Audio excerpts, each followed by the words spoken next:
Bonjour à toutes et à tous, bienvenue dans Parigo.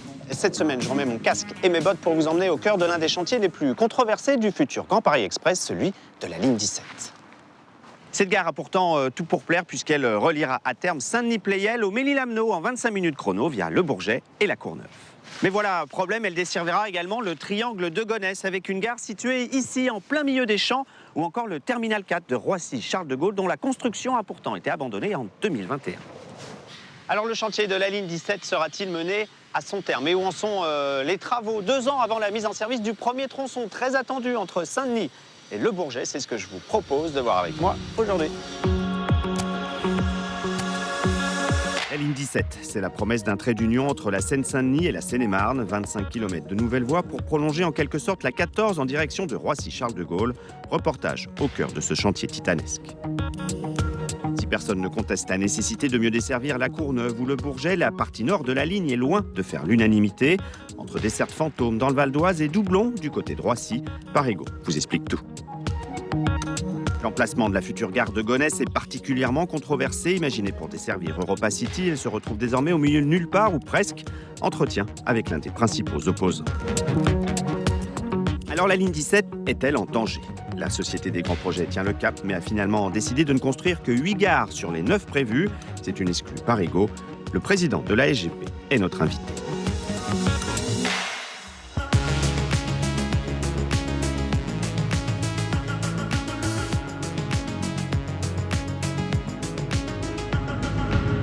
Cette future gare de la ligne 17 est unique à plus d'un titre. D'abord, elle est la seule du Grand Paris Express à être implantée dans le Val d'Oise. On est ici à Gonesse, la seule également, vous le voyez, à desservir un champ à plusieurs kilomètres des premières habitations. Pas étonnant dès lors qu'elle suscite autant de controverses. Même la Cour des comptes s'en est mêlée. Alors voyons pourquoi avec Mathieu Caillot. Au beau milieu des champs, les grues s'activent. Nous sommes au triangle de Gonesse où s'arrêtera la ligne 17 du Grand Paris qui, depuis Pleyel, rejoindra l'aéroport de Roissy. Dans cette ancienne vidéo de présentation, elle devait desservir Europa City, entre centre commercial et parc d'attractions. Projet abandonné depuis, tout comme celui du terminal 4, 2 arrêts suivants. Alors la ligne 17 est-elle toujours aussi pertinente ? C'est la question que se pose la Cour des comptes, qui envisage sa suppression pour limiter la fuite des coûts, alors même que les recettes risquent de baisser. À la clé, 9 milliards d'euros d'économies. Aujourd'hui, on ne fait pas des lignes de transport pour se faire plaisir et couper des rubans. C'est qu'en fait, il faut faire des lignes de transport qui soient utiles aux habitants et aux habitantes. Le Val d'Oise a besoin de nouvelles lignes de transport. C'est d'ailleurs ce qu'on demande avec le prolongement du T11 à l'ouest, qui irait jusqu'à Argenteuil-Sartrouville. Ça, c'est un projet important, effectivement, pour le Val d'Oise. Mais aujourd'hui, ce projet de métro ligne 17 Nord n'a pas de nécessité et donc ne doit pas aller au bout. Et c'est d'ailleurs ce que propose la Cour des comptes et c'est ce qu'on soutient, nous, élus écologistes. Avec le RER B et le futur Charles de Gaulle Express, la ligne 17 serait donc la 3e à relier l'aéroport à la capitale. Pour les élus du territoire, ce projet est pourtant essentiel pour son désenclavement et son développement. Afin de limiter l'urbanisation à outrance, ils ont signé une charte avec les agriculteurs qui sanctuarise 16 000 hectares de terre pour les 40 prochaines années. L'emménagement du triangle de Gonesse au départ, c'était tout ça. Aujourd'hui, on ne fait plus que cette partie-là, c'est-à-dire les 110 hectares, c'est de ça dont on parle, et la gare, elle se trouve ici. Si ça ne se faisait pas, ce serait une catastrophe. Clairement, parce que là, pour le coup, on a fondé beaucoup d'espoir là-dessus et ce serait quand même un retour en arrière qui serait, de mon point de vue, totalement inacceptable. C'est non seulement une amélioration en matière de transport, c'est non seulement des capacités possibles en matière de développement économique, mais à terme, c'est aussi des emplois sur ce secteur-là. Et donc, c'est des ouvertures pour notre territoire qui sont extrêmement intéressantes. Si la conjoncture venait à changer, cette ligne pourrait faire les frais des futurs ajustements budgétaires. Mais pour le moment, les travaux continuent.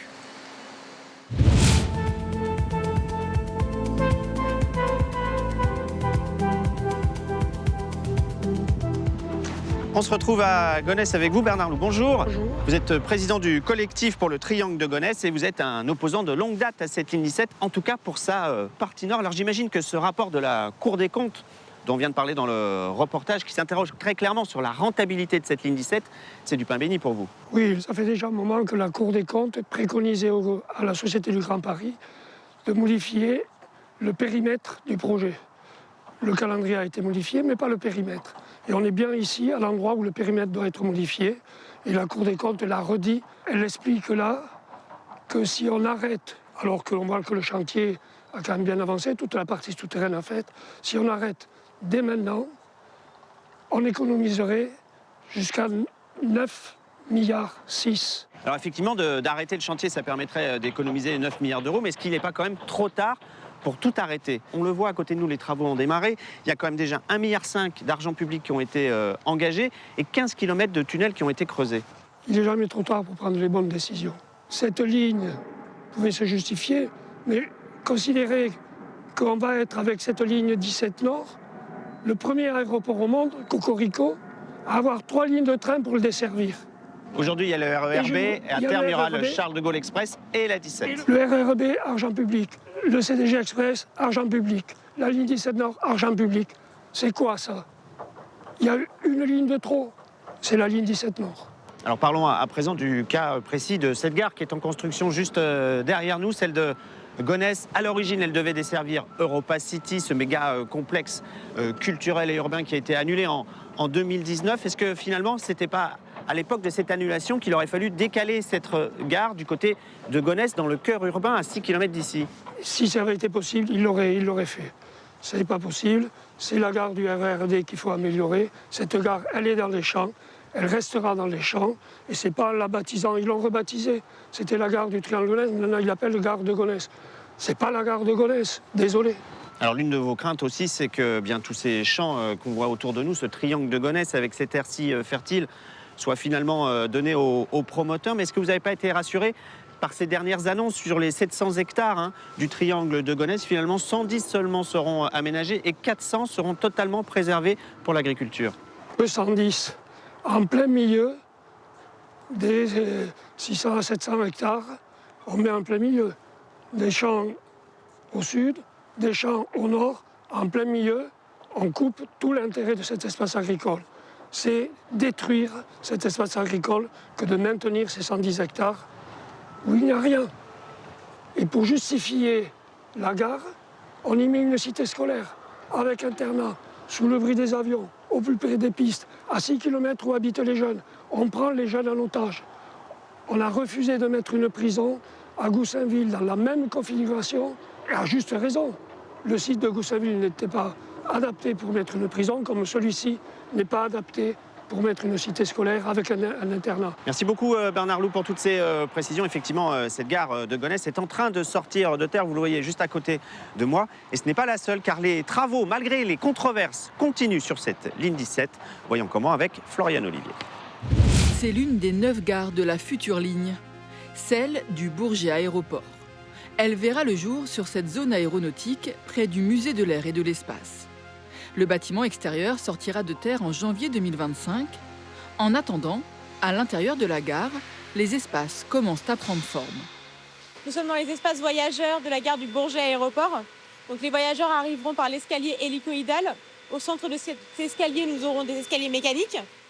Et sur le côté, on va avoir des commerces et de quoi prendre les tickets. Cette gare du Bourget Aéroport sera le terminus du premier tronçon de la ligne 17, dont la mise en service est prévue fin 2026. 13 km de rails sont déjà posés. L'installation des portes de quai est en cours. Celle des ascenseurs et des escalators est prévue dans les prochains jours. Une phase d'aménagement de plusieurs mois avant l'habillage final de la station. Sur les quais, on aura également des illustrations de type bande dessinée qui font penser au monde de l'aéronautique avec des dessins d'Antoine de Saint-Exupéry par exemple. Il y a également une œuvre d'art dans l'espace voyageur qui est au-dessus du niveau quai, qui correspond à un monde, un globe terrestre qui servira aussi de luminaire. Les 2 autres tronçons de la ligne seront mis en service en 2028, puis 2030 pour la dernière partie qui reliera notamment l'aéroport Charles de Gaulle.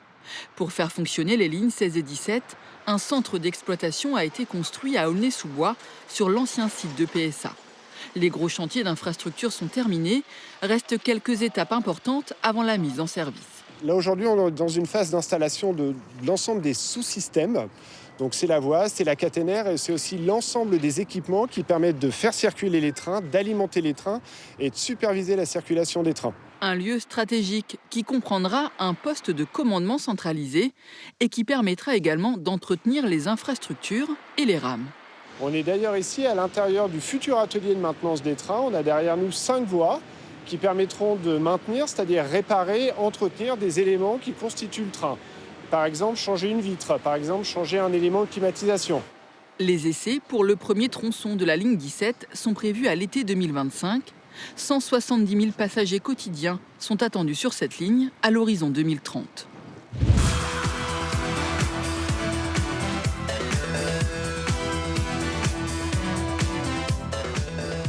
On se retrouve au futur terminus Est ou Nord, c'est selon de cette ligne 17 au Ménil-Avenue avec vous, Jean-François Montes. Bonjour. Bonjour Bertrand. Vous êtes président du directoire de la Société des grands projets. Alors on vient de le voir dans le reportage, les travaux poursuivent leur cours sur cette ligne 17. D'ailleurs, on a derrière nous le tunnelier de la ligne 17 qui va bientôt partir en direction du parc des expositions pour creuser les 6 km qui restent à creuser sur cette ligne 17.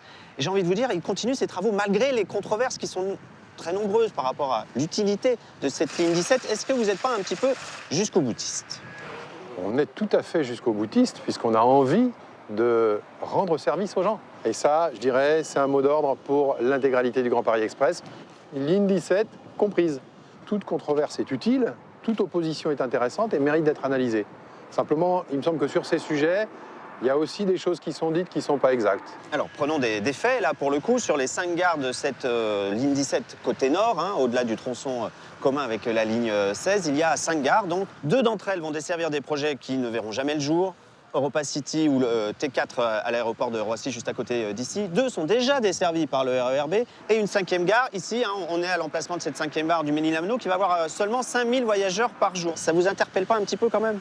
Alors, prenons-les dans l'ordre. Commençons par la question des interconnexions. Nous, on le voit sur l'ensemble du Grand Paris Express comme un des atouts majeurs de ce réseau. Les gares qui desservent des projets qui ont été abandonnés. Gonesse, par exemple, il y a de nombreux projets extrêmement intéressants pour la population. Il y a une cité scolaire internationale avec de nombreux équipements qui sont prévus autour. Ils ne sont pas forcément de la même ampleur. Ils ne sont pas de la même ampleur et ils ne sont pas moins intéressants. Le T4, c'est une réservation aujourd'hui. Effectivement, le projet du T4 a été abandonné, mais nous ne sommes pas en train de construire une gare sur le T4. Sur les autres sujets, alors, parlons de l'affluence. La ligne 17 dessert 600 000 habitants. 600 000 habitants qui, pour certaines zones de ce territoire, sont enclavés. Manque de moyens de transport. Certes, il y a des lignes. Vous parlez des interconnexions, mais on pourrait citer 80% des gares du Grand Paris Express qui sont en interconnexion.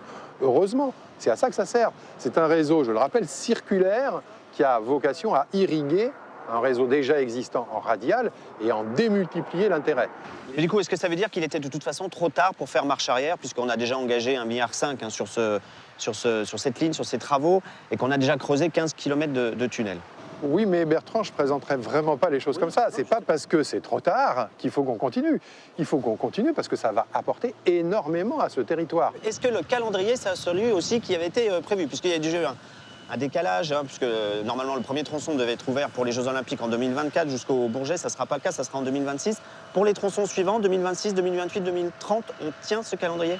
On reste sur ce calendrier, absolument. 2026, c'est la première partie, c'est celle qui est en conjointe avec la ligne 16 jusqu'au Bourget. Puis ensuite, on a les tronçons nord, en quelque sorte, entre 2028 et 2030. Merci beaucoup Jean-François Montes d'être venu dans Parigo. Voilà, c'est la fin de cette émission. J'espère que vous en savez forcément un petit peu plus sur cette ligne 17 qui donc se fera. Livraison attendue pour le premier tronçon d'ici 2 ans. Nous, on se retrouve la semaine prochaine, même jour, même heure. Passez un très bon week-end. Salut!